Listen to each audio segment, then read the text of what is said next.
Good morning and welcome. This is Sunrise Daily. I'm Ayo Makinde. One of the days you're wearing matching ties. Look alike and matching suits as well. It is. It's a beautiful Thursday morning, and you're welcome to Sunrise Daily. Well, over the past couple of weeks, really, if you've been following the news, you'll have seen that the NDLEA has been in the news time and again with a lot of drug busts, from tramadol to the usual drugs, to even cookies. I mean, cookies and cakes. I never knew that these things existed. And I found something interesting just before you continue. Okay. A video that made the rounds that the packed drugs, is it drugs or weed? It's a drug, right? In packets of those seasoning cubes. Oh, that video. Yes. It was quite shocking. And, you know, if you've been following, like I said, you think, wait a minute, the NDLEA has been doing a lot in recent days. Well, the NDLEA has a new chairman. He resumed office early last month, and for just about a month and a week now, there's been series of different, I mean, look at that. This is where I saw the cookie, and I was quite shocked. Like, oh, I need to watch the cookie I eat. But the point now is, so these drug busts have been happening. Oh, there you see that cookie. Don't be fooled. That's not an average cookie right there. And you'll find it in the shop and not know. Well, thankfully, the NDLEA seems to be at least stopping this before it gets into circulation. But you know what they say, that for every of these drug busts, there's probably 5 more that escaped. But we hope not. But the point I'm trying to raise here is, so this is good, as it seems. So we're saving a lot of young Nigerians from drug abuse, and of course what comes after drug abuse. You don't even want to go that route. So that's a good one. But I'm looking at a time also where we can take this further. If you followed the fight against terrorism for years now, you'll know, if you listen to experts and go to the field, you see that when their camps are overtaken, they usually find stash of drugs there. How do they get these drugs? So I appreciate the fact that the NDLEA is doing so much in this area. I mean, if you go to their website, you'll see the different drug busts that have been conducted. But I'm really looking forward to a time also when we'll move this forward and also start targeting the supplies and even the distribution chain of the terrorists, because this is a huge earner for them, aside kidnapping and the rest. Drugs is also a major earner. I mean, it's sad I'm saying earner for terrorists, but yes, they actually earn money from drugs. So I look forward to a time, really, when the NDLEA will step this forward and ensure that, because if you can cut the drug supply and the drug distribution of these terrorists, then you'll have dealt a huge blow to them. So kudos, I should say, to the NDLEA, but clearly we expect more. There's a critical element in all that you have said, and that is the terrorism part of it. On the one hand, it is being used to fund whatever they get from you. You know that the illicit drug business in the world is big deal. It's big, very, very big deal. It's a very huge industry that has, quite some returns on its hands. So on the one hand, that is, it's resources, money for whoever it is that is going into this thing. I want to believe that the authorities with this should be able to backtrack. Where is it coming from? And how did we get here? I think the challenge over time has always been fighting as opposed to preventing in virtually every space that we find ourselves. What is it we can do to prevent these things from happening? Perhaps if you're able to trace the origin and, follow the money, so to speak, we'll be able to trace this. That's on the one hand. On the other hand is what it does to the people. Most of the people, I saw a video yesterday of Nigerian soldiers who took on some insurgents in the northeast, some forest, Tukpa village or forest or something like that. And when each of the soldiers that spoke, of their own volition, it's a social media video, they were like, they were saying that these terrorists, we have caught them. We are happy that we are able to catch them. We thank God that helped us to go and deal with them. They are trying to do something to my country, Nigeria. We're not going to accept it and all of that. So what is it that would make some people behave in a particular way? It is because perhaps their minds, the construct of their thinking has been distorted or altered. This is one way. Drugs, do a lot of things in that regard. That's what some say call getting high. Exactly. That is what it is. You get high, and once you get high, the right thinking is altered. And the most vulnerable category of people to that in any part of the world are the youths. And you know that in Nigeria, in fact, in the United Nations, they consider that Nigeria has what they call a youth bulge, and that is huge. In another 10 years, 20 years from now, this youth bulge is going to graduate, into older people. But what's going to be left for them? We need to lay this foundation now. So that's why it's important for us to be able to trace where all of this is coming from, backtrack, and be able to nip it in the bud so it does not happen. If it becomes a big flower, it's a really, really serious issue. And, one of those other things that, we seem to just be following rather than preventing is what happened at the NDDC. Over and over again we have heard that there is a need for us to have a forensic audit of the NDDC. How far with that anyway?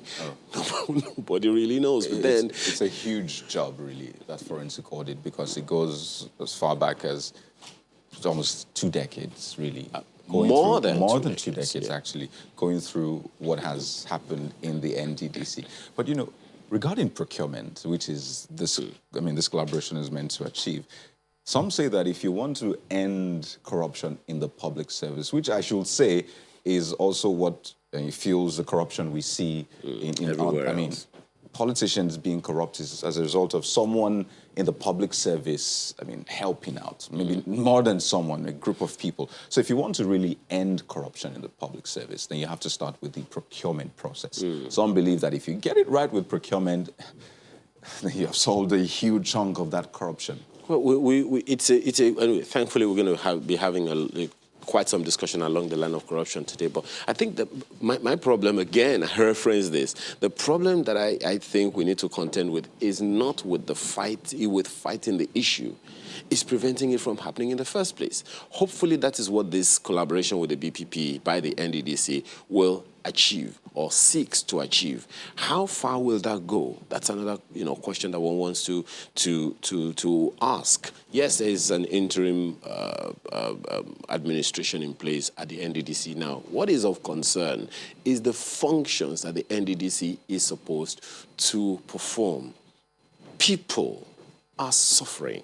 It's like you're spiting the finger that feeds you. If there should be any form of unrest in the Niger Delta, what is going to happen to the Nigerian economy? So we don't even want to go there. We shouldn't be looking in that direction. Consequently, we need to address the needs of the people. And this agitation has been on for so many years, for which reason the NDDC, which metamorphosed from OMPADEC, was set up to achieve. If people do not get the kind of things that they need, there is always going to be a challenge on the part of the people. So let us hope that this collaboration by the NDDC with PPP, Bureau of Public Procurement, will be able to help. Oh, you're wondering what we're talking about? Take a look.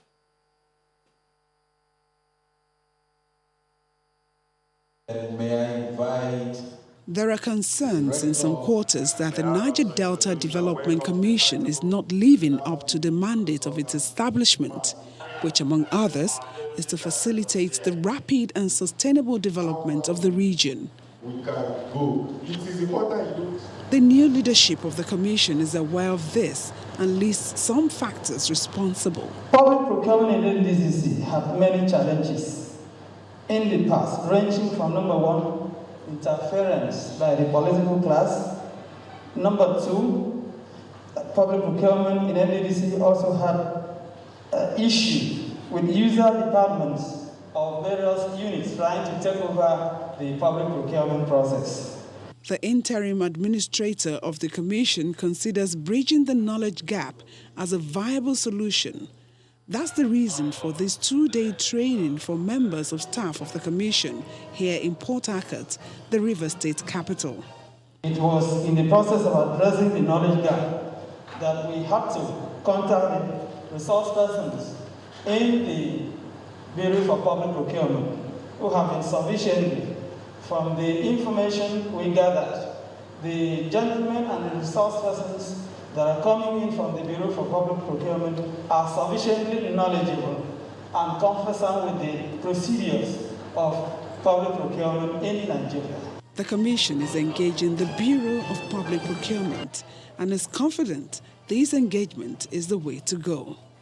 We are happy to be here to partner with NDDC so that we can achieve the goals of NDDC together. The first and foremost thing is to ensure that people have understanding of the processes and procedures.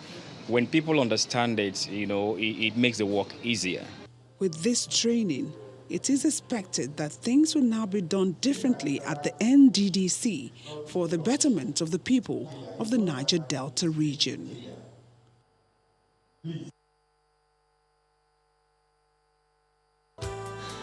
The Nigerian Tribune is the first we'll be taking a look at right now, and it leads with something we have spoken about all week, but really don't enjoy talking about, but it's our reality. Bandits kill 18 in Kaduna, 10 die in Borno Boko Haram bombing.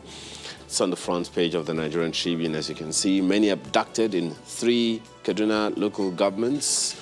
47 injured and hospitalized in Maiduguri. Negotiating with bandits, not the best, says Abdulsalami. The stories you'll find on pages 4 and 5 of the paper this morning. So many others you find there. Security Tracker says on page 4, 222 killed, 103 kidnapped in 7 days. Goodness. Again, certainly not something we want to see. In 7 days? In 7 days. It's according to Security Tracker, and one is wondering how that is going. It's actually a result of terrorism activities in Nigeria in 1 week, in a report released by the Nigeria Security Tracker. But you can get the details on the inside pages. Perhaps some glimmer of hope here, or some good news. Shasha Market, back to life.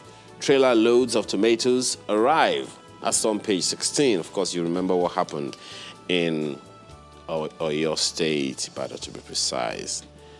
ECOWAS law empowers Nigeria to bar foreign armed herders and seize cattle. Falana replies federal government. What's that all about? Story continues on page 5. Right above the nameplate, now this might be some form of doublespeak. Where exactly are we on this? COVID-19, Nigeria not sure of delivery date of vaccines.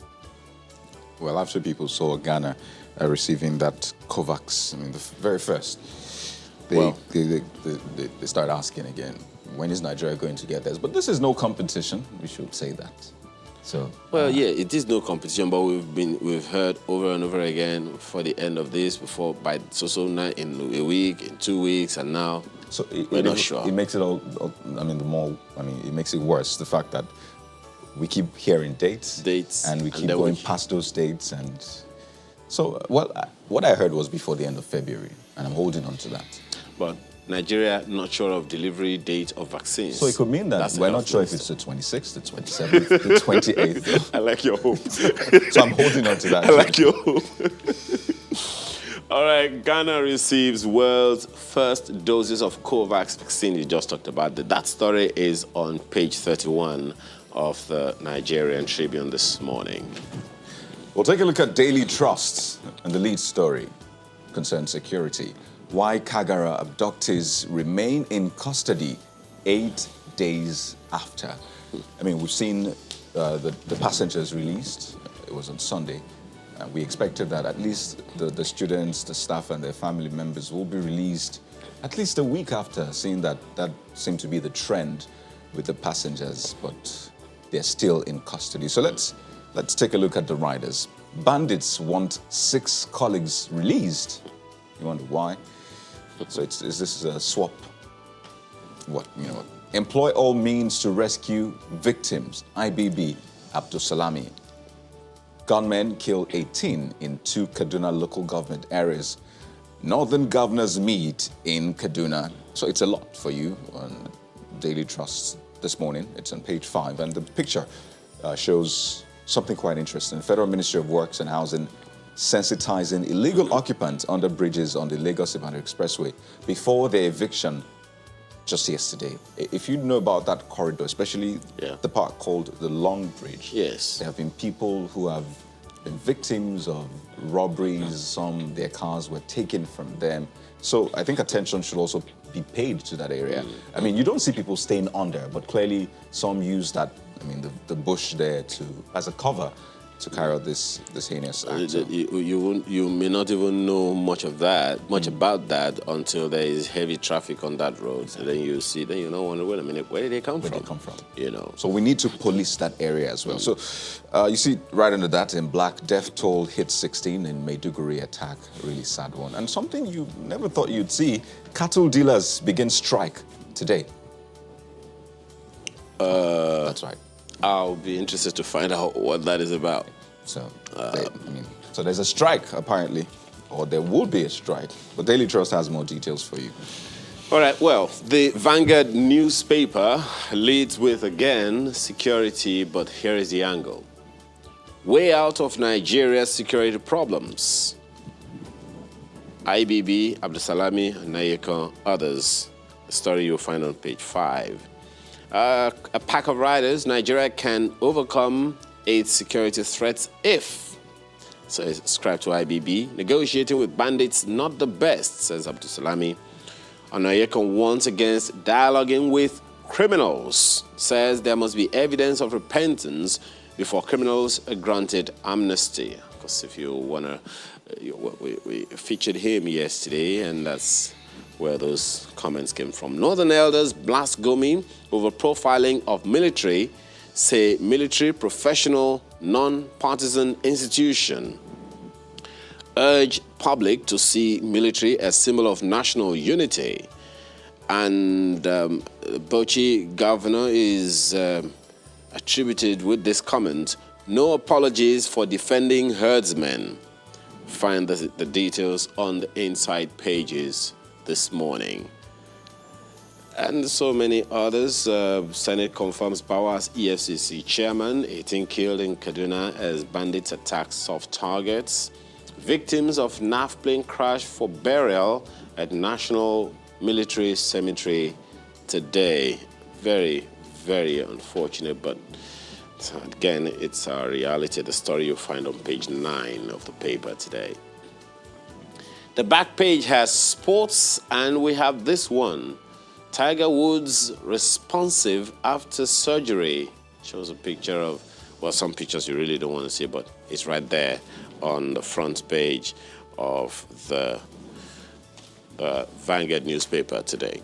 Well, The Guardian leads with oil subsidy, minimum wage in focus as governors meet. So, yeah, that's something to keep tabs on. Markets is worried as crude nears $70. No, before you go off of that one, governors are meeting over those issues. Of course, you remember what the Labour leader had said. So the question then is, what are the governors going to say that's going to be different from what the federal government has said? Which is why we're keeping our eyes on that. But hey, it concerns the economy largely, so you wonder.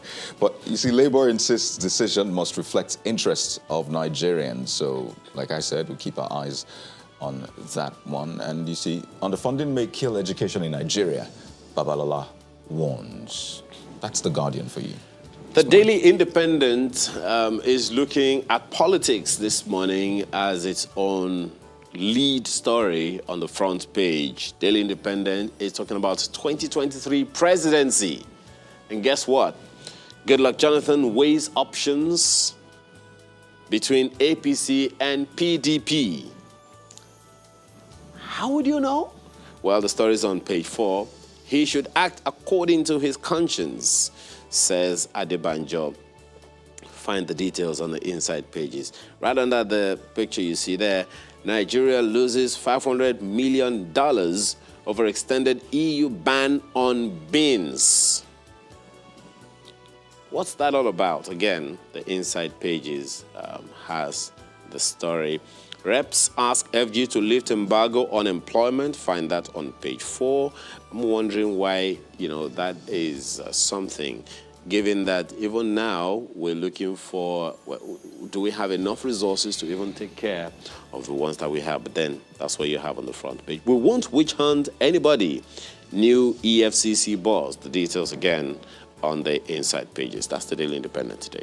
Daily Times is next. With this lead, Akeredolu takes second term oath, unveils agenda, and you see the picture that speaks to that. But right on top of the nameplates of the Daily Times, you see FG to prosecute 5,000 Boko Haram inmates. So that's an update regarding that, especially with the hue and cry around granting amnesty or not to Boko Haram terrorists. So the writer says Zulum confirms 10 deaths, 47 injuries in RPG attack on Borno that happened on Tuesday. So that's the Daily Times this morning. Take a look at the front page of the Leadership newspaper this morning, and it is also talking about security, but the angle is different. Check it out. Insecurity. Police crippled by inadequate funding and personnel. Ex-IGP Okiro, the story is on page 4, says 59,000 officers died and or retired in 5 years. Advocates Canadian model for state police. Senate OK's 11.35 billion naira for police trust fund. Catholic bishops lament state of instability in Nigeria. So many others you want to see there. World apex banks to create digital currency. Different from cryptocurrency. Again, the details are on the inside. No electricity tariff hike for underserved Nigerians. But that doesn't mean no electricity tariff hike at all. The details, again, on the inside pages. That's the Leadership newspaper today. The devil is in the details. The details is in the Leadership newspaper. But quickly, let me show you Nigerian News Direct. Alleged hostile policies, NLC-TUC fight over CAC picketing. So those are two labor unions actually fighting. So, usually you see labor versus government, but this is labor versus labor. So, interesting one. And just finally, Discos received 203,116 electricity consumer complaints in Q2 of 2020, not in the whole year, in just a quarter. I wonder how many complaints telcos would... Oh, but let's leave it at that. So Discos, telcos, and bancos. Okay, wait, that's interesting. Okay, we'll come back to that. Well, those are the papers for now. Well, right after are the issues for the day. Do stay with us. Well, yet another EFCC chairman. Of course, you can do the count yourself now, and it's all about an institution, not an individual, but every institution is led by someone. So this is where we are now. Where do we go from here, especially in the fight against corruption in Nigeria? Two gentlemen joined us this morning to have this conversation. Fred Nzako joins us here in our Lagos studio. He is a legal practitioner. Thank you so much for joining us. As well as Dr. Oke Ikechukwu, who is Executive Director, Development Specs Academy. He joins us from our studio in Abuja. Doc, thank you so much for joining us. Let me begin with you, Dr. Ikechukwu. Well, we are here again. And it would seem like at the beginning of every tenure, there is a lot of expectation, there's a lot of hopes. And then maybe after some time, we begin to have some kind of decline in tempo. But first of all, from what you know of this new EFCC chairman, how high are your hopes? The issue is not even whether I have high hopes or not. There's the policy and there's the politics. First of all, I want to look at, he's a young man, so that's a good sign. He's also coming from within the system. That's also a good sign. Part of the issue is that he's not a serving police officer. I think with his tenure, it's quite possible that there will be some measure of sustained professionalization of the EFCC, so that the police remains the police and keeps its work, and the EFCC becomes more specialized and more professionalized in that regard. As for hope, well, hope is always a function of expectations. Listening to him speak, he is calm. He does not present an offensive personality or visage to the public. And in fact, he comes across as a well-trained. Investigators have a certain stability and they pick issues very quiet, very carefully, one after the other. So on the face of it, he looks good. But as for hope, hope can only be sustained if he's able to successfully navigate the politics of his position against the background of pressures that are going to come from interest groups, from politicians, from all manner of persons and establishments. So I do not want to speak about hope at the moment. Hope can be misguided or misinformed. I would rather look at the facts, and the information available in the public domain shows that he's a well-trained officer. He's competent. He's trained by some of the best institutions in crime and financial investigation. So if we are to ride on those, then that will be something good to start with. But to simply now say that EFCC will become a wonder, he has a lot of work to do. Fortunately, he's aware of it, because there are also within the organization he's going to enter individuals who are not happy that he's the new chairman. Practices that the former leadership may not be aware of or may not have encouraged, but which he may discover and want to deal with. So it's not about to have honeymoon. Nigerians have grown increasingly skeptical about the organization and people working there, and he came out as an insider. It would be good for him to reaffirm and re-justify the reasons for the establishment of the EFCC.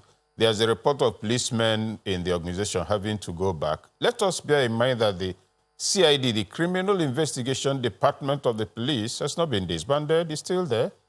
And so if EFCC is going to progressively become more specialized, it would be good if the core officers of the police, even the legislation will be altered so that it does not appear to be a department of the police. If people are trained professionally as investigators for special crimes and all that, then let that be the establishment. So one cannot speak of hope. One can only speak of watching his reflexes and drawing appropriate conclusions from them.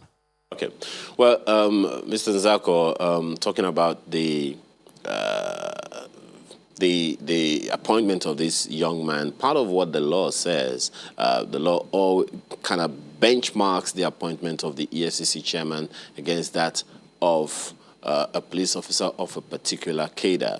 But in his presentation at the floor of the Senate, the new EFCC chairman said that he is a trained investigator, quote, with all the powers, privileges, and immunities of a police officer. How does that sit with you?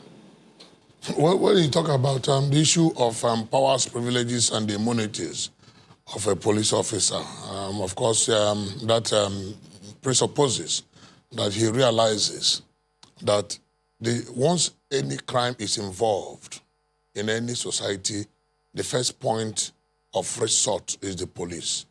The police can only be activated once the crime is involved. So more or less, and that is why at the inception of EFCC, or rather even before EFCC, police were handling all matters relating to economic and financial crimes. And in the wisdom of the federal government, they felt they had to create a special branch, a special arm of government, so to speak, a special arm of the executive, to handle the issues of economic and financial crimes in the heydays of unbridled and on one-term 419 activities, advanced fee fraud that was affecting Nigeria's integrity, Nigeria's image, and Nigeria's economy. So EFCC, more or less, if one sees that as an offshoot of the police, it's not a bad assessment. And that is why until this latest appointment, all the heads of EFCC have been drawn from the police force. And going forward, now that EFCC has gotten its own bite over time, it has gotten its own firm stand, it has gotten its own direction, try as much as possible to carry itself without the nature and manner of the Nigerian police force, and try as much as possible to assert itself as an agency that is there for all.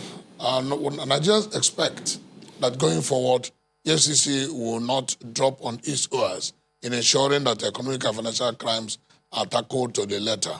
And that is to mean that all those issues that led Nigerians to be very skeptical about the activities of policemen should not be seen in EFCC, and which is one, high-handedness in operations, two, favoritism in handling of matters, three, ensuring that it does not pander to the whims and caprices of his appointers, and ensure that he becomes fair and just to all manner of persons, and ensure that there is internal decorum within the rank and file of the operatives of EFCC. Because part of the challenges of security agencies in Nigeria is when there is lack of internal decorum, when the head cannot absolutely direct the followers on ethics and ethos of the organization. So the task ahead of Mr. Bawa, if I may go there, is to ensure that the ethics and ethos of EFCC is maintained in integrity, in consistency, such that the expectations of Nigerians will not be dashed. My brother from Abuja said that Nigerians have grown very skeptical about the activities of EFCC. And what has caused that skepticism? When there is unfairness, when there is sectionalism in handling of affairs, when people are perceiving EFCC as being the attack dog of the government in power, people will naturally carpet EFCC and not give it the much desired respect and cooperation that it deserves. Because for every security and anti-corruption agency that must strive on intelligence gathering and cooperation of the people, once the people are not on the same page, do not have the confidence of have confidence in that organization, the organization will not do so well and will not impress the expectations of the people. So, I mean, the EFCC is entering its second decade in a couple of years now. It will be 2 decades since the establishment of the EFCC. So different leaderships have come and gone. You have tried to detail this vis-a-vis the expectations of Nigerians. So for this new chairman, one of the major tasks before him will be to steer the commission away from the controversy we saw with the previous leadership, talking about the former acting chairman of the EFCC. Recall that a panel was set up, a panel concluded its job, a report was presented to the president. We don't know what came out of that report, and that has been a major issue. So if I can begin with Dr. Ikechukwu, because he talked about the EFCC becoming more professionalized, more specialized. If you cast your mind back at what played out with the former acting chairman and now this new chairman and his appointment, the process, do you think this might, tell on the internal decorum which Mr. Nkazo spoke about? Possibly. I get the impression, listening to the new chairman and from what you've seen of his profile, that he's likely not to want to create a situation where the negative mileage of the history of the EFCC will follow him. But there are problems which we are not looking at, which he needs to look at. Part of it is the challenge of inter-agency cooperation in the work of the EFCC. If there's a case to be investigated, an ICPC is in the case and EFCC is in the case, there's been situations where you may not even have enough data from both sides to make a case, and both sides would want to establish were the ones who did it. You find the same thing going on with the military. The other thing is to look at the statutes. Yes, my colleague in Lagos has referred correctly to the fact that The police has to deal with crime and criminality. But I think there's been far less attention, less proper attention to the laws setting up many institutions in the country. If you take the statute for the civil defense, you take the one for NDLEA, you take the one for EFCC and several other organizations and the police, you find to your dismay that they actually have practically the same powers with reference to arrest, to detention, and all of that. And it affects negatively crime management and crime fighting efficiency. That's part of where he needs to look at. Then within the EFCC itself, he has to do a thorough staff capacity audit and then thorough staff disposition, emotional and professional audit. And I think Nigerians should, if we are serious about helping the EFCC and the ICPC, there should be a very deliberate campaign that should lead to a policy changing completely the pay packet of those two organizations, among others. If you look at the salary structure and look at the risks they take, you look at the kind of crimes they have to commit, they have to fight, the kind of monies they need to recover. This is not about settling them. It is about paying them so well that anybody should misstep, there will be no excuse for it. So these are things he should push. Their job is extremely risky. People could kill you out of desperation. I want to contest elections. There's some crime I committed, and the operatives of that organization are following me. The fellow could arrange and have them shot. Also, people may be under such pressures that with all these risks, they can't even keep a roof over there. These are things to consider.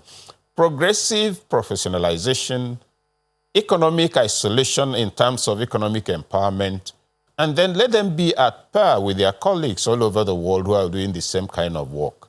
With the exposure the new chairman has, with his age, and the much that's coming out, it is hoped that he will not carry part of the negative baggage of the history of that organization in recent times. It is for him. His future lies far ahead of him. He's only 40.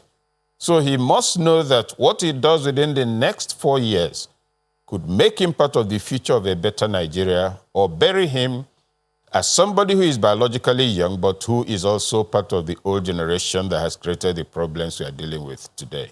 But just how can he achieve this without getting swept away by the politics of the profession? Because you have alluded to that. I mean, this position is one that is, it has a lot of spotlight on it, and you can imagine the interests that are staring at him now and trying to make a go for him. So how can he achieve, these policy direction changes and the other things you've pointed out without getting swept away by the politics? The thing is that he has to, first of all, sit down and understand his operating environment. If he moves immediately with a lot of idealism, he'll be blown out of the water. Sit down, do an audit of the organization. Look at what it is that created problems for the EFCC all along. You find that in all the cases and all the issues that gave them negative mileage, there were individuals involved. Assess the reach and network of those individuals. Among those individuals, find those you can approach with logic. That, sir or ma, these matters pertaining to Mr. X, these are the details. It will blow open eventually. I think you should back out of it for your image.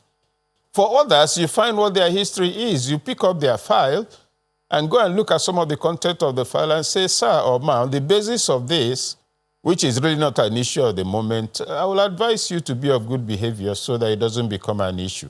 He must be methodical the way genuine investigators of international repute carry their work out. By the time you do that and disaggregate, you isolate and reduce them into small groups, neutralize some of them by that reasoning such that those who were drawing strength from them can no longer draw the strength. And before anybody knows it, the consensus around criminality and fraud will begin to disintegrate. So he has to calibrate his intervention over time. In the short term, let me understand what's going on here. Let me understand the major drivers. Let me understand their interests. Maybe the interest is even misunderstood. By the time you've done all of, supposing he's posted as to be in charge of customs at Semeboda. If he goes there and starts running up and down talking on social media, he's wasting his time. He should meet with traditional rulers and all of. Now, I'm talking about if it's customs. Traditional rulers in the area, youth leaders, smugglers even, because some of them are known. So just like as we posted to deal with crime, there are stakeholders in criminality and fraud in Nigeria. Divide them among those who are desperate, driven to crime by want, those who think it's their business to always hold the state and milk it, those who stand in between. You start with those who stand in between. Hey, this is not good for you. Get out of it. We are going to deal with you. So that's how to go about it. But if he's on the TV every day, on radio every day, on social media, he will scandalize himself.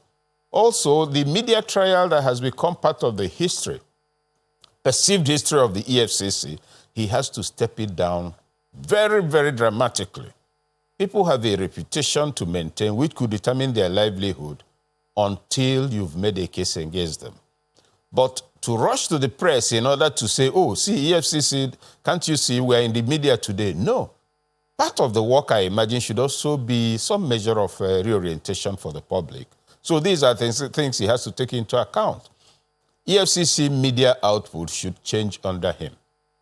EFCC media releases should be slightly shorter than what they've been for a long time. EFCC response to comments from the public should not suggest that EFCC is combative. If you notice, if somebody has an issue and he makes a statement, the next thing that comes in the press is some form of threat, or at least language that's not as civil as it ought to be, which does not remove the fact that the spokespersons and the public communications department of the agency have been doing a very good job. In fact, if some agencies are as active as them, people will be more informed about what they're doing. But here we're now talking about propriety. The fact that perceptions and profile and image of people are involved. I would expect that under him, young, well-trained, that we should have an EFCC that treats everybody, particularly those it is investigating, with dignity and respect. That will give us a sense of improvement in the functions of the Nigerian state, particularly in the matter of crime detection, fraud detection, and the investigation. Well, you began the other time, Dr. Ikechukwu, by talking about policies and politics, but we'll come to that in a bit. Let me take Mr. Zako up on this one. Well, part of the mandate of the EFCC is, of course, to combat financial and economic crimes with the sole objective of fighting corruption in Nigeria. Now, a good number of people might say, okay, that's the task. Fight corruption. But the challenge has been, over the past 20 years or thereabout, preventing could have been easier. Or is it more difficult to prevent than to fight corruption? I know there are, there are laws that the EFCC is supposed to enforce, the Money Laundering Act, advanced fee fraud law, failed banks, miscellaneous offenses, and all of that. But there isn't, it doesn't seem like there is a law to prevent corruption from happening as opposed to fighting it. There are enough laws in Nigeria to prevent commission of economic and financial crimes. You've mentioned quite a number of them, and just a moment. Yes. Are those laws mentioned just now, are they to prevent or to tell you the consequences in the event that you do? Both the laws and the policies.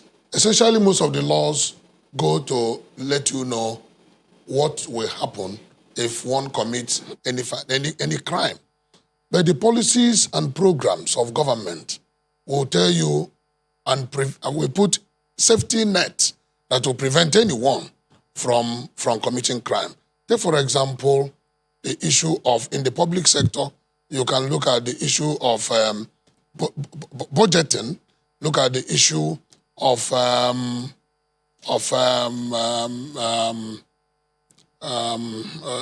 for such of the word to use when there is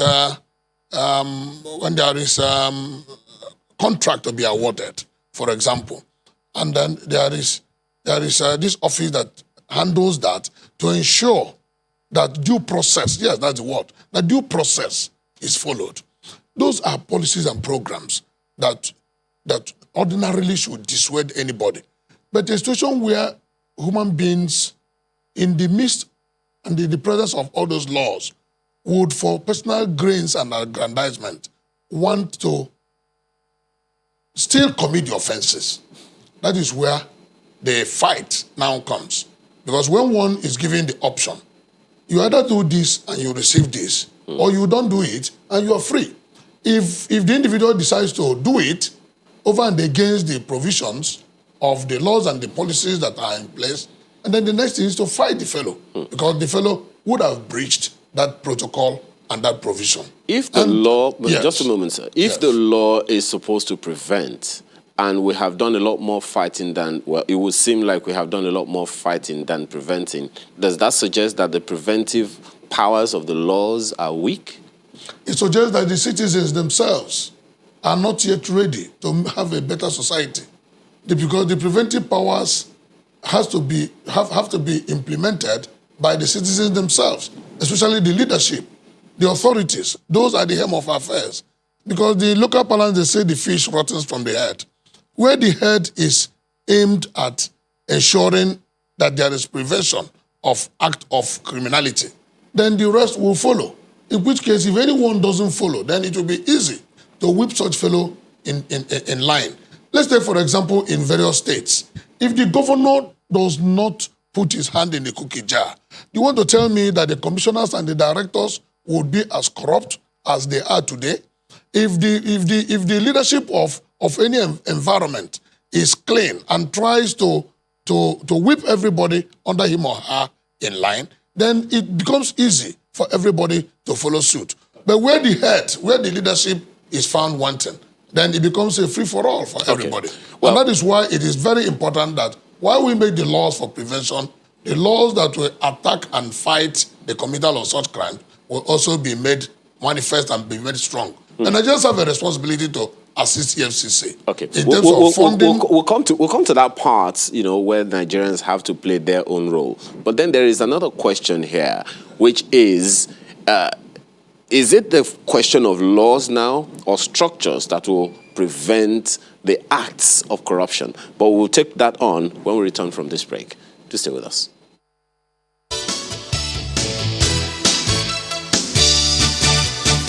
Thanks for staying with us. Dr. Ikechukwu, let's take this on now.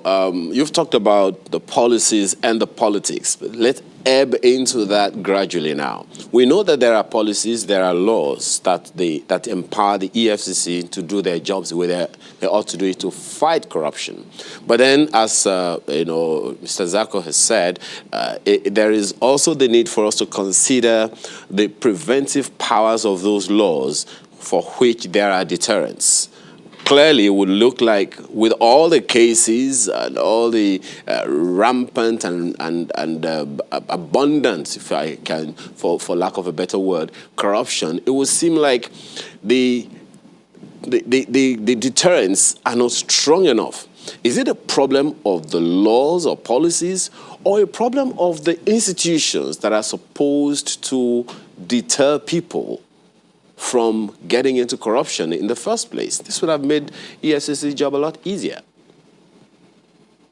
No, it's not the law. And it's also not the, the institutions. It is the fact that the Nigerian state, as it exists today, and this has been on for over 2 decades, has progressively metamorphosed into a well-organized criminal enterprise, whereby misconduct has become attractive. People in public office are the wrong role models for the upcoming generation, and everybody keeps quiet about it. It didn't start today. At a point in our history, some young men took guns and killed respected leaders. It occurred several times. Those young men, we describe them as your excellencies after they took violent possession of the state. And progressively, under democracy, what do we have? We see rigged elections. Do we not have laws saying elections should not be rigged? And we also address them as either distinguished or Your Excellencies after this has happened. So no society develops because it has laws. Societies develop because of how people behave. So when you make a law, and even the lawmaker himself violates it, you don't have any law. So coming back to the substantive issue of why criminality and fraud is growing, and whether it's not even preventive intervention that will help, you cannot prevent what is sustaining an environment.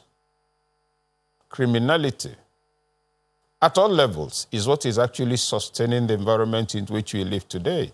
If you're driving on the road and somebody in uniform stops you, is it possible he can let you go if you give him something? The answer is yes.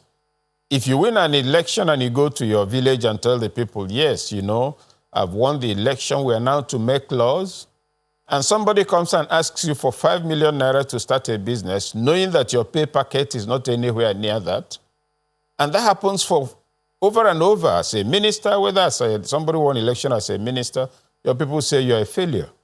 So the very expectations of the people also mean that you actually cannot be upright.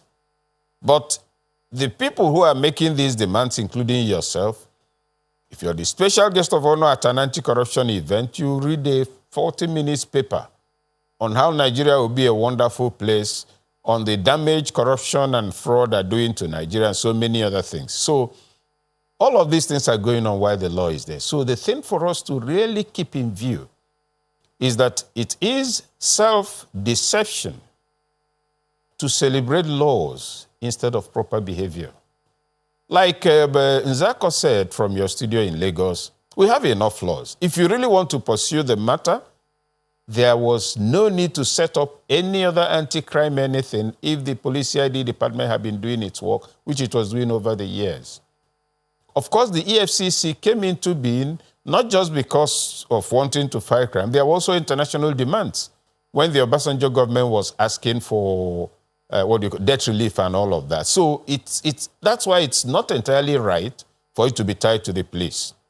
So on the question of laws, on the question of prevention, on the question of institutions, we have institutions today very well set up. The laws are good. We have laws enough to contain all the crimes in Nigeria. The quality of Nigeria's human capital, the reflexes of the leadership, the behavior patterns that are celebrated explain why criminality grows. Look at we have crime. Sorry, what do you call it? We have robbery and banditry and kidnapping all over the place, and they are strongest in the states where on a monthly basis the governors ferret away between 500 million and 1-point-something billion in the name of security votes. When people are watching this, for them, as far as they are concerned, this is slush fund. And with slush fund, you can't contain anybody and ask him or her to be of good behavior. It's going on. Under P2B, he also had the security vote, but what did he do with it? He bought patrol vehicles for every community, gave them equipment to work with. That's how that money was spent. So a number of people were seeing him spending the money on security, community. He wasn't running it from his office. And then in any case, that's even after cutting down the amount he inherited. Look all over the Federation. Look at where children are being kidnapped on a daily basis. The police is also overstretched. So we should stop kidding ourselves. Oh, we have the laws. The EFCC, please, to be fair to the new EFCC chairman, nobody should expect him to perform a miracle in 2 minutes. The rot is deep. Let us not make any new laws. There are enough laws. Let those in positions of responsibility become better examples. Let the management of public resources show result on the life of the people. And you look, we managed COVID. What happened to the palliatives? They were in warehouses. We are told inflation has gone down. We are told the Naira is swimming up. Ask not what we're saying in ministries. Ask what your cousins in the village are spending on a cup of rice. Those are the kind of narratives that will begin to make people believe there's government, that there's leadership, etc. So it's not about making new laws. It's not about institutions. It's about the quality of the human person, the kind of examples those in leadership are setting, the kind of demands they encourage from those who are leading. When a governor has 800 special assistants all over the state. He never sees any of them, but each of them gets 250,000 a month. Are you not ruining the next replacement generation, giving them the impression that leadership is about free, unearned income and privileges? Those are the challenges. A rotten society will not lift itself to heaven just by making a new law. People must change. That change needs to occur at all levels. Too much damage has been done. We run a criminal enterprise today in the name of a state and leadership, and everybody is pretending that one day it will go away. It will not go away. Somebody must eventually do something about the pay packet of the National Assembly members. Somebody must eventually tell us why, after 20 years of democracy, all the federal roads in the Federal Republic of Nigeria are bad as I'm speaking to you. And nearly all of them, sections of them had been bad for that 20 years. Those are the core issues. Don't pick up the young man and start talking about corruption as if it's something that is not about stealing. No, corruption is primarily the distortion of values. Our values are distorted, and so further extensions of that distortion could turn out in the form of misapplication, wrong access to and custodianship of public funds. It's not about thief catching. It's about changing a society to act responsibly.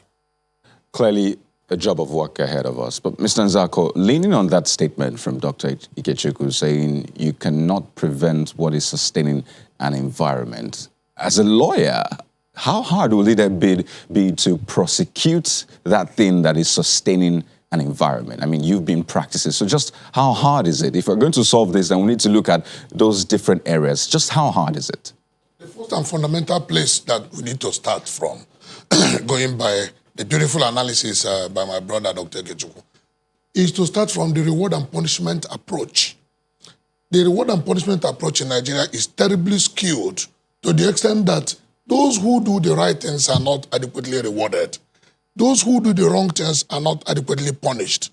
And all we are seeing in the modern day Nigeria is that even those who do the wrong things, the criminals tend to be rewarded these days, all in the name of, for a bandit, so to speak, to be making claims and making demands of restitution, making demands of amnesty, making demands of ransom, making demands of payout, tells you that what it simply means, and for each step that is taken in that direction, that wrongs are being rewarded and rights are being ignored.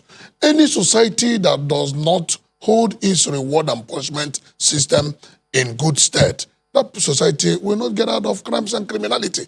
So one of the major fundamental things we need to do is to ensure that good people are adequately rewarded and bad people are adequately punished. The punishment comes from the court of law. The punishment comes from the stipulations of the laws. If the law says this is the punishment for so and so crime, we have to ensure that that fellow is adequately punished.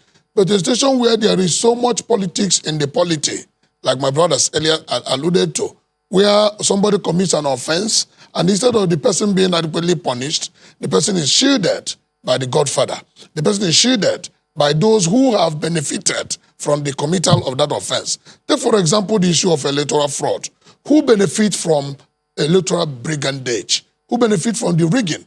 It is the big man that is eventually elected in quote. And the same big man goes to court, throws around his muscles, and ensures that he gets confirmation by the judicial system over and against what is actually on the ground. And then the actual person who had ordinarily won the election and who would have served the people well in honesty, truth, and conscience, good conscience, to ensure that the society moves better. Like I earlier said, that the fish rottens from the head. When the wrong people are elected in positions of authority, do not expect the society to change because they present the wrong roles, the wrong models, the wrong schemes, the wrong schedules for the younger ones to follow and for the followers to emulate. So we need to not only get it right at our reward and punishment system, we also have to get it right, extremely right, at our point of deciding who leads. At any point, who is given that responsibility to lead. Maybe we shouldn't look that far, Mr. Nzako. I mean, looking at the process of arriving at a new leader for the EFCC, there was a previous one, an acting chairman, who was accused of being corrupt. A panel was set up. investigation was conducted. A report was presented to the president, but the former acting chairman was neither acquitted nor punished. So, building this on that, what do you make of it? I think it is a failure on the side of government to clean up the Ogian staple before bringing in Mr. Abdulrasheed Bawa on board. And that is why so many people don't even know that the committee led by Justice Ayo Issa Salami had even presented its report to the presidency. And then the snipers we're getting is that the government is even acting on some of the recommendations of that report by, one, ensuring that outsiders do not come to run the show in EFCC, and two, not to appoint policemen anymore to head EFCC. So that is the very much we could get from the recommendations of that committee. But as we speak... Just Mr. Isako, if yes. you don't mind me butting in, well, you know, beyond that recommendation that you just talked about, it would seem like this urgent stable has been still from the very beginning. I mean, because this is what has happened over time, and people, all previous EFCC chairmen have always had to leave one way or another in controversial circumstances. And just as you were saying, there is never really any closure in the mind of many people, you know, millions of Nigerians who are aware of what happened to the EFCC chairman before the person leaves the seat. So this stable that we are doing, that you are talking about now, are you calling for some kind of reform? Well, Ayo, the reforms are... Reform is an unending thing, is always work in progress, because there's always room for change, especially positive change. What we see in EFCC is that there's always what they call the proverbial banana peels. But while the responsibility and the job of the leadership of EFCC is heavy, it is made lighter when there is internal decorum, when there is justice, when there is fairness to all, and when there is consistency in integrity. And that is why we will ask the new chairman to step on toes, but not to step on the banana peels. Because the banana peels have thrown down former leadership of EFCC, not once, not twice, not thrice, and then each one has gone in controversial circumstances, like you earlier said. But then, toes must be stepped upon. And for every toe that he stepped upon, it is the toe will now fight back in what you media men call corruption fighting back. And then, because corruption will always try to fight back, it now lays banana peels ahead of the chairman, ahead of the leadership. And then if the chairman missteps and steps on that banana peel, he will fall and will fall disgracefully. So he has to be very conscious of that peel. While stepping on toes, he should avoid stepping on the peels. That way, we expect him to succeed in his assignment. We could go on and on about this, especially this banana peel that you talked about. It sounds like what Dr. Ikechukwu also referenced earlier, but it's, as you said, it's an ongoing conversation. We will definitely pick this up another time, but at this moment, we have to thank you very much for your time and your thoughts this morning. Mr. Fred Nzako is a legal practitioner, joined us from our studio here in Lagos, as well as Dr. Oke Ikechukwu, Executive Director, Development Specs Academy. He joined us from Abuja. Gentlemen, thank you so much for your time and your thoughts this morning. Thank you. Sunrise Daily continues in a moment. Do stay with us. As you can see, we have also called up the MD of the NPA, Hadiza Bala Usman, who joins us in our studio this morning to discuss this new direction from the NPA. Good morning. Thank you for listening to our call-up. Thank you for having me. I mean, with everything there's always this excitement, electronic. But then you also know that there are those who are against anything and they'll do anything to scuttle it. But as a form of background, really, why is this necessary? The electronic call-up is key. As you're aware, and as you said, anything electronic seeks to remove human intervention. And in so doing, it will eliminate aspects of rent-seeking, aspects of extortion. It takes away that idea that an officer, be it a Nigerian Port Security or police force or LASMA, that person is now the person that gives you the authority to go into the port. So that avenue where there is extortion possibilities and there is rent-seeking will be taken away from people. And of course, there will be an element of pushback. But we believe that that is the way to go. that is the future. We must ensure that we deploy the necessary technologies to assist and provide those platforms that are needed to move the country forward. So a couple of issues came up with this new policy, which is meant to take effect on Saturday. Yes. I believe. Now, one of them is the fact that this is being paired with the gridlock, which we see, which we hate to see, I should say that, on that axis. So just how will this improve the gridlock situation? Because you met with the governor of Lagos State, and he said that this is the beginning of the end to that gridlock. So clearly there is going to be a huge journey ahead of us. So how is this meant to improve that? You see, one of the areas around the gridlock is the need to have approved truck parks. When trucks do not have where to sit, a designated parking space, then they just drive onto the road and head towards the port and make our highways their car park, literally. So a key aspect of the electronic call-up is the truck parks. We have a list of approved truck parks. We have 8 truck parks so far that have been so approved by Nigerian ports and Lagos State government. And all trucks that access the port or that intend to access the port, both for drop-off and pick-up of cargo, have to start their journey from those approved truck parks. So you must go and park in the truck park and wait and use the electronic call-up to be called upon. So 1, you're parked in that location. 2, your cargo must be ready for collection before you start your journey, or your cargo must be ready to be dropped off or picked up before you leave the truck park. So that sanity, that I would say proposed sanity, is what we believe would address the gridlock in the long run. Okay. Well, let me ask you this, maybe a naive question, but you've talked about the fact that, it's because some people just go to the ports without, just going to wait there for no just cause.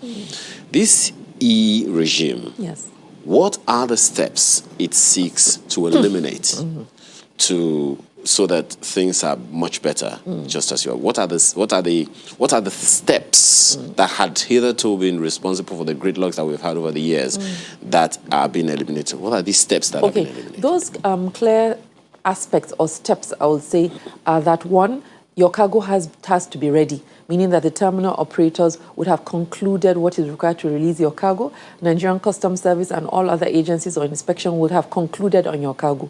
And then the cargo is ready to be picked up, on which basis you, the consignee, would assign a transporter to pick up your cargo. Your transporter would log on to the app, identify the truck park that it wants its truck driver to be parked in. The truck driver will be in that park, and then the transporter would link the TDO, which is the terminal delivery order of your cargo, to the truck driver, and you link it, and the truck driver will receive an alert which says the cargo is ready, at which point that truck driver will be able to leave that truck park and scan his ID pass to enable him exit that truck park and drive to the port location. So all of those systems that hitherto were done manually, the transporter would have called it the terminal operator and, say, oh, my cargo is ready, and then he'll have the TDO, and all of those systems that are not domiciled in like a one-stop shop. Now everything is all combined together. So you as the transporter, you'll be able to see your TDO within the ITO app. You'll be able to see all the truck parks that are located in that place. You'll be able to see the readiness of the truck driver that is to pick up your cargo. Well, I think you should, have a little sip I'm actually of water. fasting, unfortunately. Oh, wow. But then, just my apologies. You talked about the cargoes a lot. Yes. Is this a way of eliminating what is known as the multiple verification by multiple agencies, which has also, of course, been seen as a cause of delay? Yes. That aspect is not within the electronic call-up. That aspect, inspections, is led by Nigerian Customs Service. They're working on having an improved way of ensuring these inspections are done more efficiently. And they're deploying an e-customs, which I believe would provide that platform that would improve their own operations. We also hope to see the deployment of the scanners, which is also a key aspect of cargo inspections that will go a long way in assisting us. Because if you see all the containers for 2020, we have 1.6 million TEUs of container that came into Nigeria. And all of these containers have to be inspected manually. So if you imagine the delay of having to open those containers and inspect them by all the agencies, that is an integral part of the delay within clearance of cargo that we have. All the agencies, my apologies, all the agencies said this is still suggesting in a way, apologies, that we still have to deal with interagency collaboration or interagency harmonization. When we had this conversation with the Honorable Minister of Transport, he referenced the need for the NPA to do a lot in ensuring that these agencies work together in a way that is processed so as to eliminate, this gridlock that we're trying to eliminate with this e-collab that you're talking about now. So what's the plan about unifying or bringing all the agencies under one institutional administrative process so that those conflicts that could be responsible for those gridlocks are also eliminated? Well, the aspects that relate to agencies of government are actually inside the port locations, not outside. When you reference the gridlock. So those issues domicile inside. And if you recall, there was an executive order that was signed by the Vice President, which directed all agencies of government to conduct inspection in one location. That executive order was signed in 2017. Certain agencies of government have not complied. And one of the things that we had said is sanctioning for non-compliance of an executive order that was released cannot be done by Nigerian ports. If an agency of government violates an executive order signed by the Vice President, I believe the Vice President and indeed the Presidency should sanction that agency for non-compliance. Clearly, that hasn't been done. Well, that hasn't been done. The executive order, as I said, sought to have all agencies do inspection in one location. Hence, consignees don't have to have multiple areas of inspection. There is an executive order to that extent. Some agencies have not complied. There have been several explanations and justification for the non-compliance by these agencies. MPA has raised it to the Presidential Council of Ease of Doing Business that is chaired by the VP to ensure sanctioning for non-compliance. And as I keep saying, if a directive is given and agencies don't comply, if there are no consequences for action and inaction, then it's of no purpose. We must be held accountable for not complying to a directive. So, for example, we have 24-hour port operations that have been directed. All agencies of government are required to deploy personnel to have 24-hour port operations. We deployed our personnel, but the other legs were absent. And of course, we cannot sanction other agencies of government. We due attention to the Presidential Council of Ease of Doing Business to ensure those agencies also participate in the 24-hour ports. And that non-compliance and enforcement has to be done by the Presidency, by the arising from the executive order. So clearly, I mean, those are the agencies that are scuttling this 24-hour operation. Yeah, 24-hour port operations, yes. Okay, a couple of issues have come up, especially in the implementation of this electronic call-up system. It's called the ETO app. Yes. Am I correct? Yes. We'll take on some of these issues in a moment, so please stay with us. You're welcome back. So it has been called the beginning of an end to the gridlock and, of course, the corruption we've seen in the processes. But on the one hand, did you take into account the literacy level of the truckers, for example? Because the average mindset of a Nigerian regarding a trucker is a semi-literate person who probably won't be able to use an app. So how is that going to work? We thought that through. One of the areas is that the transporter is actually the coordinator of the truck drivers. So the transporter actually takes lead in logging on, in determining the readiness of the TDO. All he would do is to assign it to his own truck driver. And that truck driver doesn't need to have an Android phone. He would have his message via SMS on his own phone. So literally his own aspect of the electronic aspect is for him to ensure that he's logged on, his phone is on the platform, his truck is registered, and then he's able to have that alert. But you see, Nigerians are actually quite literate when it comes to using the phone. You know, as hard as you may think it is, everybody knows how to find his way through WhatsApp, to find and navigate his way to forward all the jokes he wants to his own friends. So that aspect has been addressed. And but I was also hoping that, I mean, this app will have a GPS, yes, for example, so you know where the trucks are per time. Because I'm thinking if it's a call-up system and you don't have to clog the roads, but you know that some might hear that their cargo is ready and they won't leave until maybe some hours after, and then everybody leaves at that time. So you understand, it might still cause some kind of gridlock. So is there a window, really? Is there a period that you say, well, if you don't get it within this time, then you're not going to get it, or you're going to pay a fine or what have you, so that we can stop the gridlock, which might happen if everybody goes at the same time? Yeah, there's a scheduling which schedules and batches the trucks for them to move within a particular period.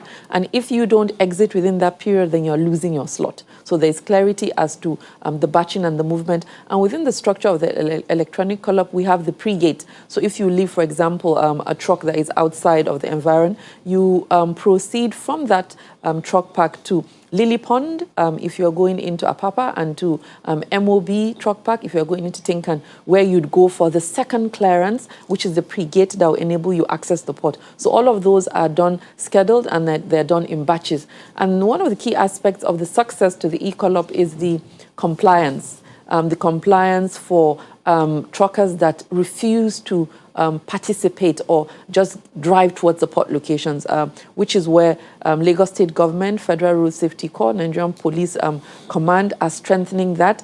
Any truck that is seen in those corridors would be impounded. The trucks will be taken away by LASMA, and there will be a fee before you can have your trucks released. So those issues of non-compliance are key, and our partnership with Lagos State and the respective police commands would ensure that that is achieved.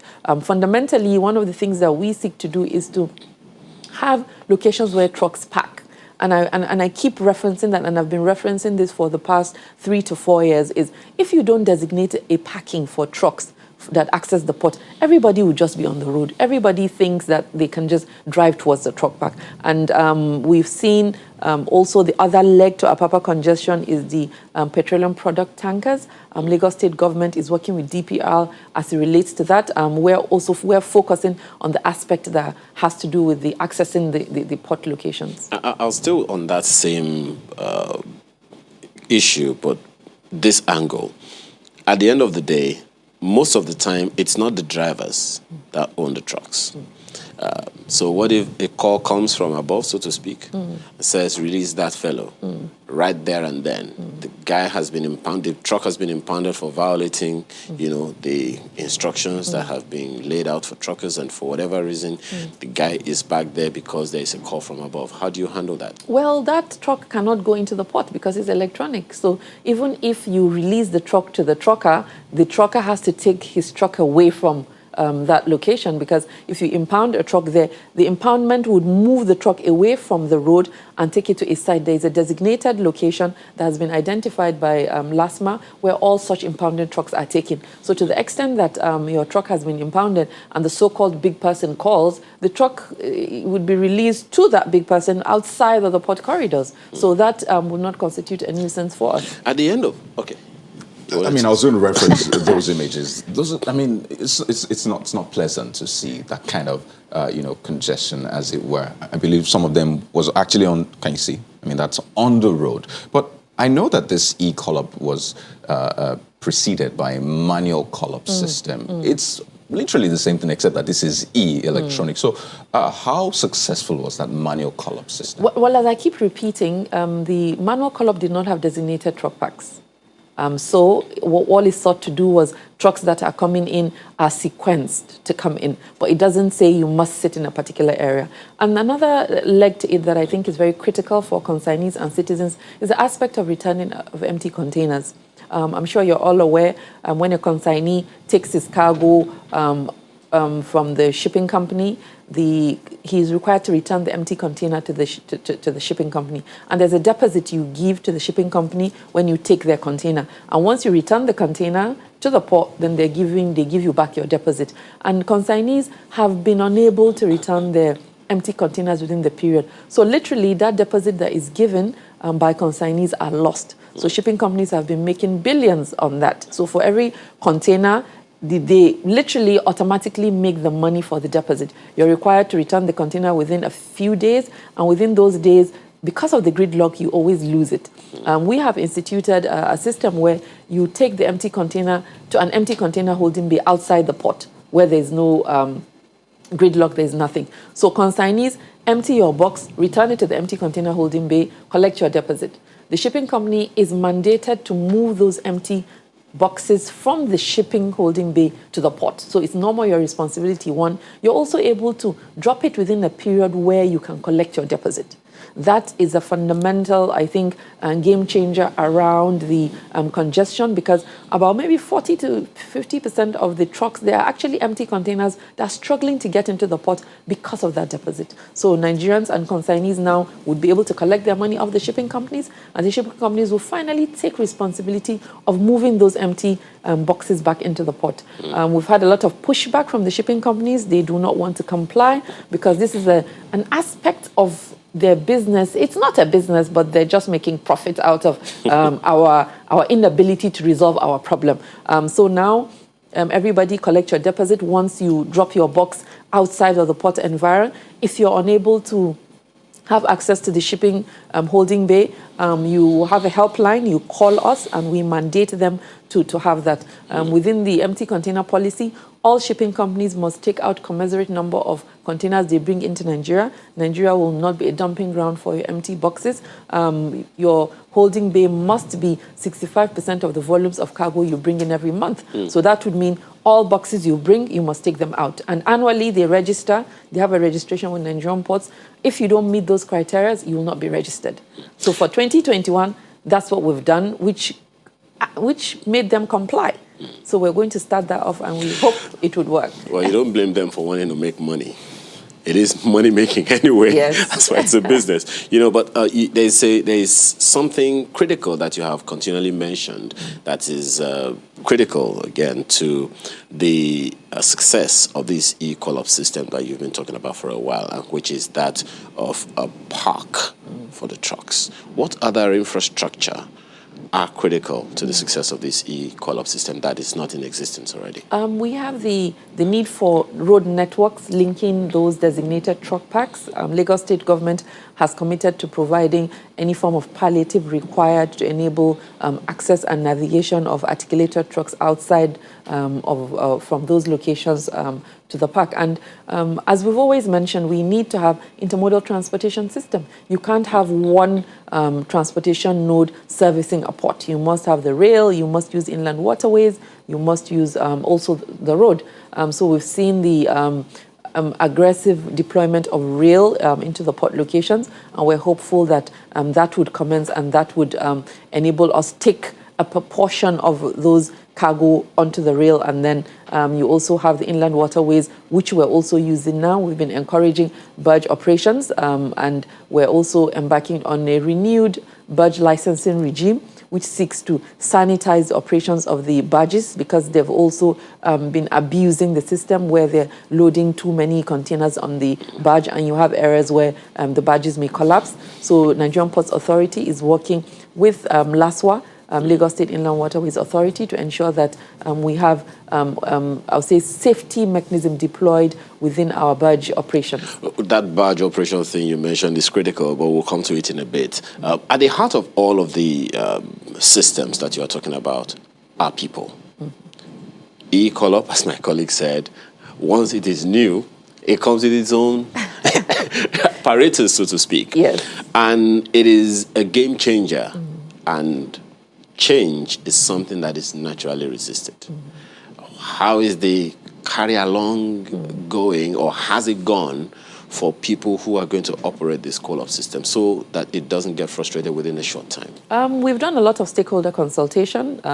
Over the last 3 months, we've had extensive engagement with the stakeholders, taking them step by step on the concept itself, and also working them through how to download the app, what you need to do to access the port. So we've done a lot of that. We've also done radio jingles, created awareness, but I think it's more to start using it. With technology is starting and commencing use. We're also going to deploy a dashboard, a public dashboard of the electronic call-up, whereby citizens will be able to see the dashboard in public locations. So in the port area, when you arrive at the port locations, we're creating a dashboard where you'll be able to see truck ABC. You, as a citizen, can see the truck that came in. That would engender sort of confidence in the system, where they know it's first come, first serve, and we're working to identify those critical locations where we'll be able to mount those dashboards for people to see, so that they can have confidence that the system is transparent, nobody is jumping the queue,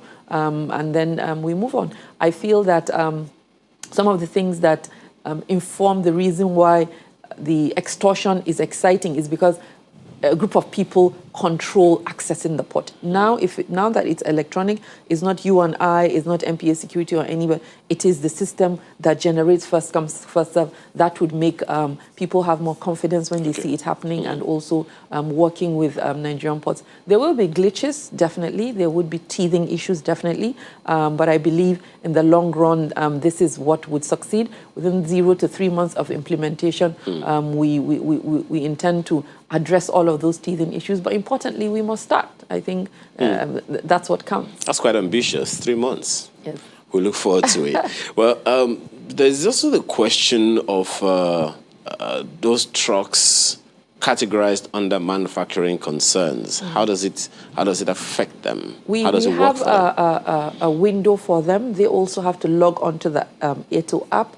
We have identified them as a category that need to access the port and take out their items. They also would be scheduled within the accepted period for them to go in and pick up their cargo. In the same way, we've also identified the reefer trucks, which are the refrigerated trucks that need priority access, agri-produce and all of that. So those provisions have been made, recognizing the need for fast access to the port. We've also noted that some of the export cargoes have challenged with consolidation. So they're coming from the hinterland, they're doing their paperwork on the road, they're trying to do all of that. So we've identified a location inside Lily Pond Park where export cargo can be consolidated. You do all your customs documentation in that place. Customs would deploy an office there, and they would be able to conclude all such documentation. Then you now log on to the app and proceed to the port location. You know, some would say that we're in this in the first place because of the pressure and just this one. Yes. And they tell you, I mean, it's not just this one. We have other ports. We have the Calabar Port Complex, the Delta Port in Warri. There's the Rivers Port Complex on a port in Rivers State. So is there a way you probably direct traffic and say, you know what, go that way, just so we can have other ports at least functioning as much as that and reduce the pressure on this one? We have done, for example, we have reduced harbour dues for Calabar and Delta Port to encourage consignees to take their cargo to those locations. We have also expanded on the utilization of Onne Port as a container hub. One of the lessees of that location have actually so been overwhelmed by the cargoes that are now going to Onne Port, because we made it strategic policy in Nigerian ports to support Onne as a container hub. At the end of last year, we had the largest container vessel that have called into Nigeria, actually called in Onne Port, the trial call, because we wanted to direct a portion of the traffic to that location. But one of the key issues around it is the linkage between those ports to the final destination of the cargo. I was going to take you up on that. Yes. Because, I mean, you referenced the alternative routes as well. One would want to, because it's the same thing that is happening in Lagos as well. You talked about all these other modes of, so getting around the ports. So what's the plan to engage those? Yes, so for example, with Onne Port, the road is an east-west road that is under Federal Ministry of Niger Delta. We've spoken with the minister. He's committed to deploying the resources to conclude that road. That road is a key road that connects Onne Port to Sapele area, and that would make consignees comfortable. So if you bring your cargo, you know that you have a seamless outflow. We've also, the Honourable Minister of Transportation got the President to approve the linkage of all the ports to the rail connection.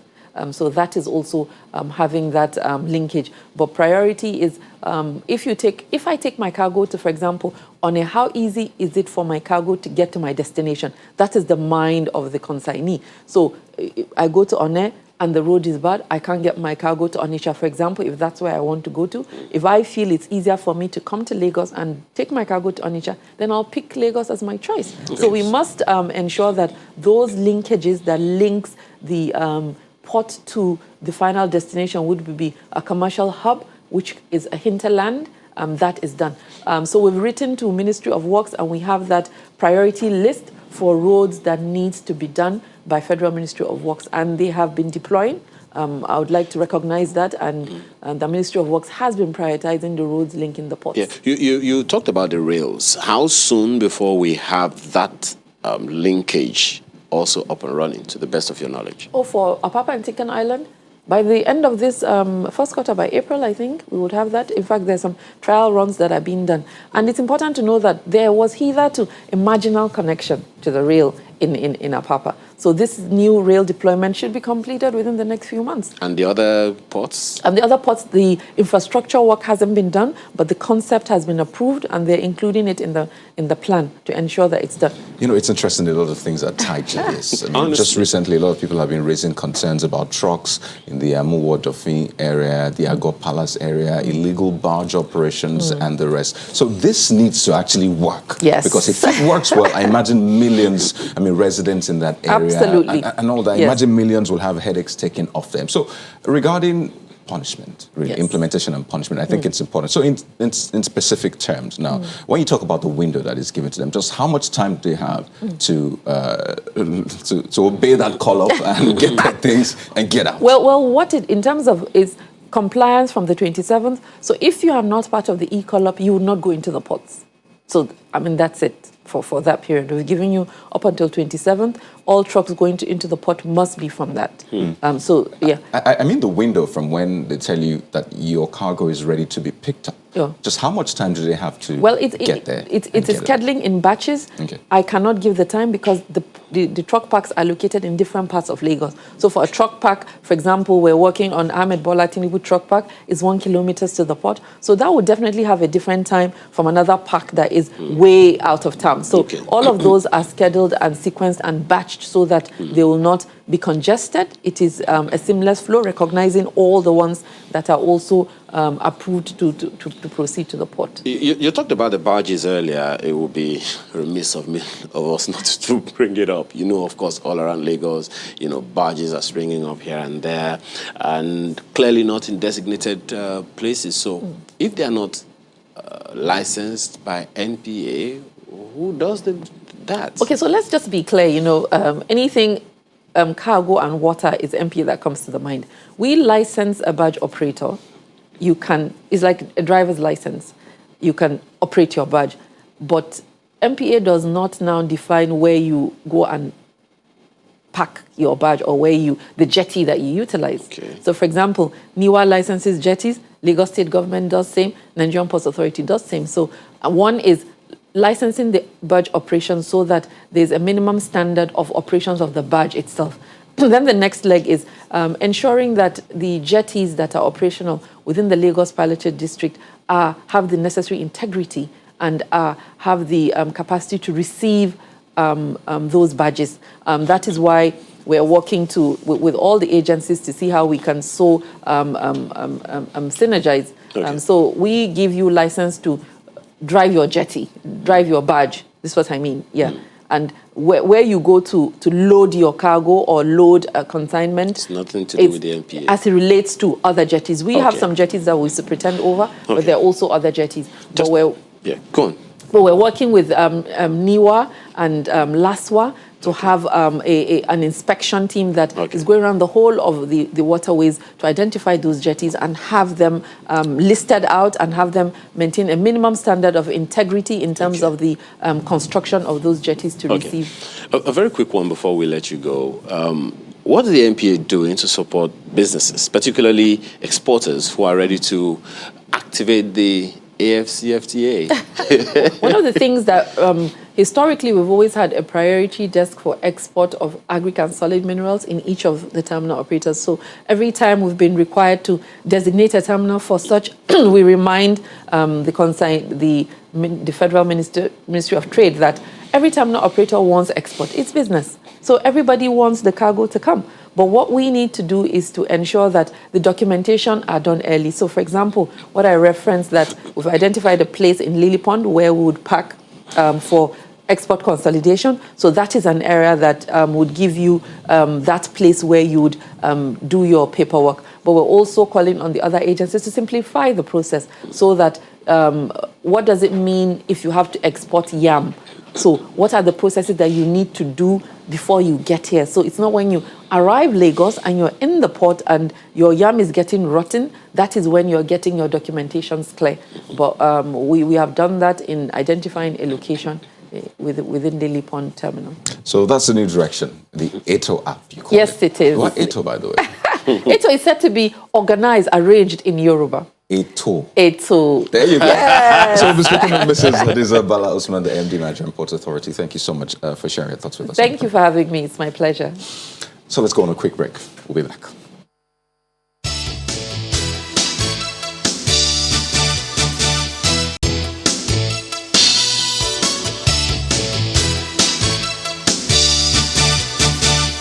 Your contributions to the program is next, and we begin with Bishop Emmanuel's comments about the topic, the conversation we just heard. He says, e-collop is good, but the gridlock in Akpakpa may never disappear until we get Calabar, One, and Warri ports up to speed. Also, the overloading on the Akpakpa roads will remain. But why don't you at least be, what's the word again? Hopeful? For a second? You hear hope is not a strategy. So you understand, I mean, for these people, certainly. They see what's going on and they think, well, we should also do it this way. So let's see how this plays out. Give it some time, a month, 3 months, measure. Well, she said 3 months anyway. Measure the deliverables and say, okay, is this good enough? How can we improve this? So, yeah, it's a good way forward. And see this one from industrial activists. Azukai JK, still on the NPA column, saying, suggestion to measure success of NPA e-collop, give Nigerians the targeted turnaround time for trucks in the truck parks. I think we referenced that. Yeah. Good one. Time for truck to park to port. Another good one. And time to load truck and leave the port. Because these are the devils in the details which you have to really sort out. And then it says, whatever you don't measure is left to chance. You know his handle? Industrial activists. Yeah, so it shows. Kudos. Professor Enakena says, Nigerians, it's about the new EFCC chairman conversation. Nigerians have been resilient in the face of delinquent leadership, bad governance, and corruption. I hope the Bawa Abdurrashid appointment becomes the dawn of the fight against corruption and gives hope to the docile and hapless populace wallowing in abject poverty. Oh dear. Well, take a look at Dr. Pemos's tweet at IPEMS, still concerning fighting corruption, which, by the way, is one of the biggest topics in Nigeria. When you talk fight insecurity, you probably talk next about fight corruption. So it's a big deal. You understand why a lot of Nigerians perhaps that's also why the federal government said it's the second in the... Oh, there you go. So he's tweeting on fighting corruption, saying institutional and operational corruption are the biggest forms of corruption in Nigeria. That's why they call them grand corruption, right? Therefore, control at the institutional and operational levels is important in combating this crime. And I imagine we have to talk about the civil service. I mean, not witch hunts, but I mean, we need to recognize that that is where a lot of these things actually happen. That is where the papers move, and they move discreetly. So if we're going to end corruption, I mean, we shouldn't just look at the, what do they say? We shouldn't look at the sickness. We should also look at the symptoms. Well, it's a dicey conversation to have right there. You know, when you talk about the civil service, you know, there are so many that goes in there. You know, I saw a contribution where someone categorized 5 types of forms of corruption: political corruption, judicial corruption, government corruption, and business corruption, and just one more like that. So there's petty corruption. Oh, really? But that one must have its tentacles everywhere else. Corruption is corruption. Anyway. Okay. Acho Omodu says about the same EFCC conversation, we must as a nation be intentional in driving genuine development. A nation could be rich, but if that nation does not have people with the right ethos and work ethic, that nation will not succeed. The new UFC boss must roll up his sleeves. There's a lot of work to do. You know, both of our guests, spoke a lot about the role that the people must play. How will they get that when the signs how will they do their part or play their part when the signs from the top are not pointing in that direction? Who are the people, by the way? The ones at the top are people also. Yes, that's true. So, I don't know. Well, they were... Just saying the people. Well, it's interesting, but those are part of the things that we have to deal with on a daily basis. I don't know what you have to deal with in your day, but you got this. I'm Aya Makinde. Have a wonderful rest of your day. And I'm Kayode Kikiolu. Thank you always for joining us.